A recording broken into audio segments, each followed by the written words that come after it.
Hello বন্ধুরা, নতুন একটা ভিডিওতে তোমাদেরকে স্বাগতম। জগদ্ধাত্রী ধারাবাহিকের আজকের পর্বে দেখা যায় যে রাজনাথ মুখার্জিকে কী বাজার করতে হবে সবটা বলে দিয়েছে।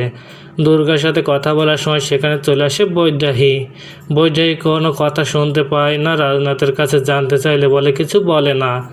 বৈদেহী তখন বলে বাড়িতে কেউ আসছে 26 তারিখে। রাজনাথ উত্তর না দিয়ে বের হয়ে যায়। বৈদেহী সবটা গিয়ে উৎসবকে বলে যে 26 তারিখে কিছু একটা ঘটতে চলেছে, নিজেদের চেয়ারটা বাঁচিও। উৎসব তখন ভেবে নিয়েছে যে ওই দিন কৌশিকী মুখার্জি সব সম্পত্তি কারোর নামে করে দেবে।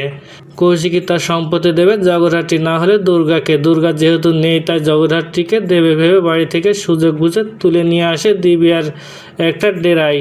সেখানে জগদ্ধাত্রীকে শেষ করে দেবে বলে এই খবর পেয়ে যায় দুর্গা মাকে বাঁচাতে চলে আসে সেখানে। আর যেই না জগদ্ধাত্রীকে শেষ করে দিতে যাবে তখন গুন্ডাদেরকে মেরে মাটিতে শুইয়ে দেয়। আর উৎসব দূর থেকে দুর্গা আর জগদ্ধাত্রীকে দেখে চমকে ওঠে আর বলে তাহলে দুর্গাও বেঁচে রয়েছে, আজ মা মেয়ে দুজনকে একসাথে শেষ করে দেব, তাহলে সব সম্পত্তি আমার হয়ে যাবে, আমার পথের কাটা আর কেউ থাকবে না। এদিকে দুর্গা আসার আগে বাবাকে ফোন করে এসেছে যে তার মাকে গুন্ডারা বাড়ি থেকে তুলে এনেছে।